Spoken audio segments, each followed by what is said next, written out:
It's week 3 of our scene of the crime photo. This time, it's the first South Carolina loss of the season. I'm Elijah Campbell, he's Jack Veltri, and we are sitting where South Carolina took their first L of the season, 36-33 against LSU on a day that College Game Day was here. The house was rocking, the place was packed.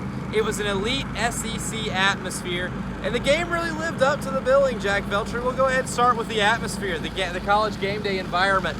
Everything that this game was supposed to be, because we have so much to unpack from what just happened in this field behind us. But we'll go ahead and start off with what this was billed up to be. The eyes of the college football universe were laid upon you this afternoon in Columbia, South Carolina. And it was a fantastic atmosphere, Jack, and there was a palpable buzz throughout, not just the stadium, but throughout the town for the last few nights leading into this. Yeah, I mean, what can you say? These fans showed up big today. This place was rocking the entire day. We've seen in the past South Carolina fans leave games early and stuff, and some of it's justified, some of it's like, what are we doing here? But today, it was no doubt a fantastic crowd. They made a huge impact on this game. Game day seemed electric this morning, and I haven't really seen much like it. I mean, driving around the stadium last night just to see what's going on, I see kids camping out right in front of Gamecock Park, and it's like, you don't really see this much anywhere else. And it was insane, and it's a shame that the result today wasn't the way it could have been. Yeah, I mean, I will say, many third downs during this game. This building got as loud as I have heard it. It was crazy. Since we've been covering games here. And so, I mean, that was obviously one of the bright spots. But South Carolina gets up 17-0 to start this game, scoring a touchdown on the first drive, capped off by Lenore Sellers' touchdown run. You had a run from Rocket Sanders for a touchdown early on, and you were able to get a field goal on the board. So you lead 17-0. You're in the second quarter, Jack, and it certainly at that point feels like you are at least in control of the game. Not that it's over by any means, but that you were at least in control of it. When you saw South Carolina take that early 3-score lead, what do you kind of attribute to that early success? Because I feel like they were just able to run the ball down LSU's throat at will, something that I think we've all discussed was a vulnerability of that LSU defense, and it seemed like the Gamecocks were able to take care of that at least early on. Yeah, the first drive of the game was absolutely masterful. Dowell Loggins, I don't think has ever called a better series in his career at South Carolina. It's easy. I mean, that was right down LSU's throat, 7 plays, 75 yards. They made it look easy, and they mixed it up with good passing and run plays. And then as the game went on, they kind of still had a lot of tricks up their sleeve. I think they only punted, I could be wrong on this, maybe once in the first half. And when they were up 17-0, it's like, okay, this game's far from over because you expect LSU's offense to wake up at some point. But it's like everything was going right. They had the blocked punt that led to a Rocket Sanders touchdown 1 play later. And it's like, is this going to be the day where they do everything right? And they were playing well in all 3 phases. And then once LSU kind of got clicking on offense, it's like, all right, you're not going to win a game where you have to go back and forth and shot for shot, you have to score each possession. Wow. You really have to count your defense to make enough plays. And obviously, we'll talk about it soon, but once Lenore Sellers was out of the game, the offense just really looked a lot different. And it's not to say Robbie Ashford didn't have his moments, but the momentum the offense had, doing really whatever they want, running the football, throwing it completely changed. Yeah, and like I mentioned, the defensive side of the ball too. I thought defensively they dominated in that first quarter and a half of the game. The big matchup that we talked about all week was LSU's, bookend tackles between Will Campbell and Emory Jones, 2 guys that are 2 of the best tackles in America. And South Carolina's defensive line that just wreaked havoc on Kentucky last week and made it to where Brock Vandagriff was too uncomfortable to even throw for more than 3 completions. Today, it seemed like there was going to be a similar script. I don't think Garrett Nussmeier has ever been hit like that in a half in his career, especially at LSU. But Gilbert Edmond was getting into the backfield. Kyle Kennard was getting into the backfield. They had to put extra attention on Dylan Stewart. And for the first half of this game, there were some series of LSU's offense that looked like Kentucky trying to play against South Carolina. And when you saw that in the first half, you thought, oh, if that's the game we're playing, that's the game South Carolina's winning. Unfortunately, it didn't continue in the second half because I did feel like LSU was able to figure some things out. Yeah, you feel really good about the way they were able to get pressure on Garrett Nussmeier. And credit to him, man. He played a pretty dang good game despite all the pressure that this defense brought. I mean, they made his life really hard back there, and he had to make some gutsy plays. And it's just that's a good football player right there. Like, honestly, that's about throws, man. He made some throws. That's about as good of a quarterback as South Carolina is probably going to face this year. I know there's tougher games down the road, but LSU, man, they are in a good spot with that guy as their signal caller. That said, there were just so many times where maybe it was like a 3rd and long play, and LSU is running up the gut, or whatever the case might be. You're running a play that is supposed to maybe go for 3-4 yards, but you're missing tackles. That was such a key to this game. Like, I know everyone wants to talk about the penalties and stuff and how the refs, cost South Carolina the game. And at the same time, LSU had a ton of penalties as well. It's just South Carolina's penalties were more noticeable because of certain plays that happened in the game. But I mean, with the tackling, man, you missed. I don't even know how many tackles they missed today, but it's like they just forgot. Way too many. They forgot how to wrap up. Way too many. And it's like you see a 3-4 yard play normally go for 10, 12 yards, and it's like that extends drives. And maybe instead of having 4th down, it's like, oh, now it's a new 1st down. That's another thing I take away from today that really proved costly. That 3rd quarter, too, that LSU used to really propel themselves back in the game was fueled by, I would say, a massive play discrepancy. LSU ran 25 offensive plays. South Carolina only ran 6. And in those 25 plays, you were able to see fatigue kind of wane on South Carolina a little bit. Shane Beamer admitted that there might have been a fatigue factor, that a 25-6 play discrepancy made a huge difference in this game. Debo Williams even admitted after the game that they are human, that if you're on the field for 25 plays in a one-quarter stretch, when you were only on the field for 30 plays in the first half in general, they can have an effect on exactly how you're able to tackle. And I thought that became the most glaring issue with the defense in the second half. Wasn't that they were not getting home on pass rush, but when LSU decided to run the ball, they couldn't wrap up and tackle because fatigue totally set in.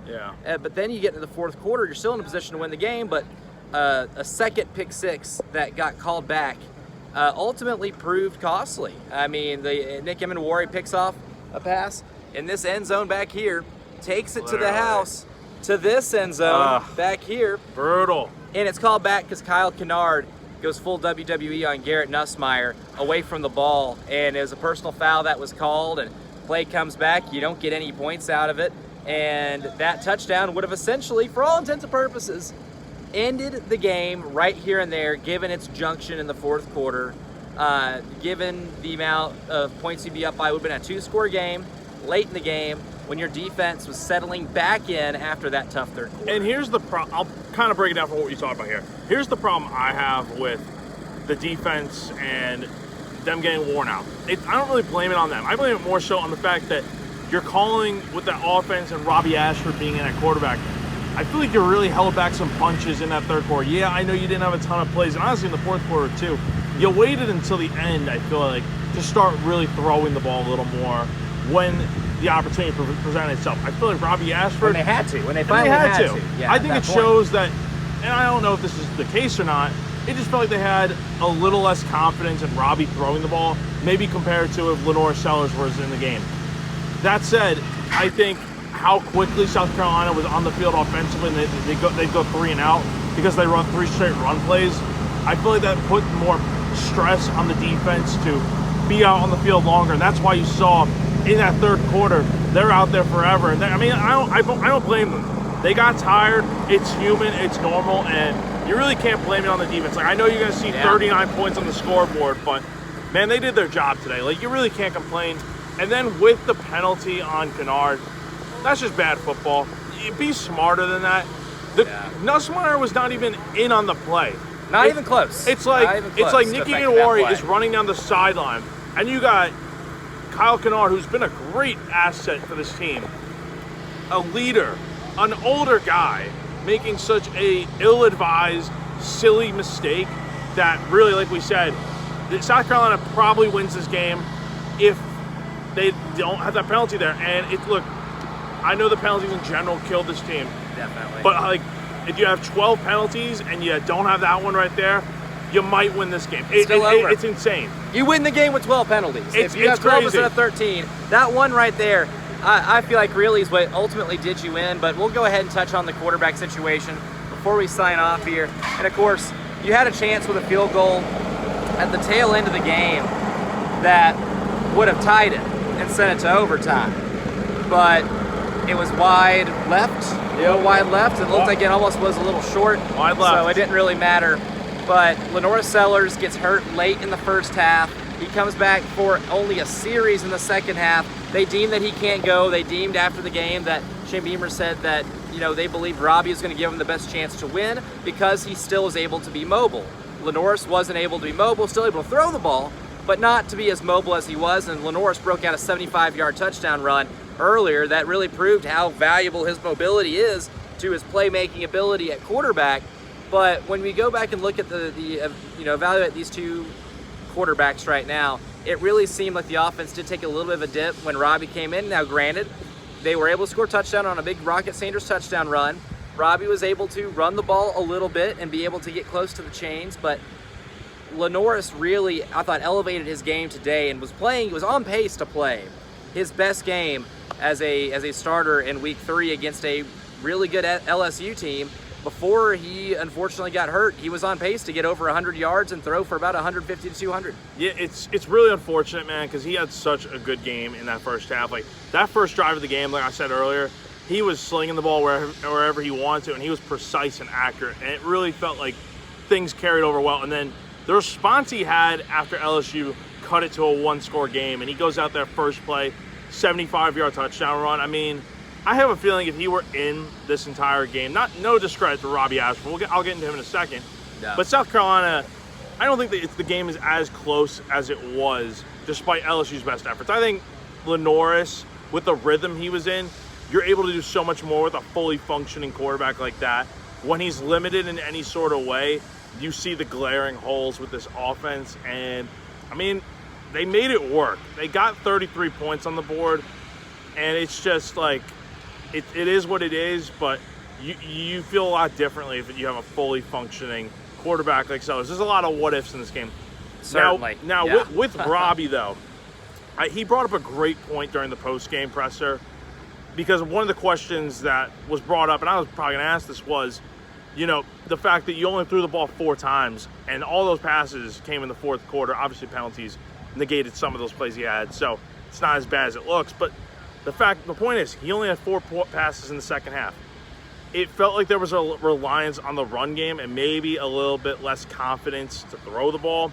That's kind of what we saw, but Robbie's point was that you have a guy like Rocket Sanders running the football the way he was. Ran for almost $150. Literally. Why go away from doing that? And they also had the lead at the time in these situations, and it's like, why leave it up to chance when you have the lead? And I don't like the idea of playing conservative, but I get what he's saying. Like, you had the lead.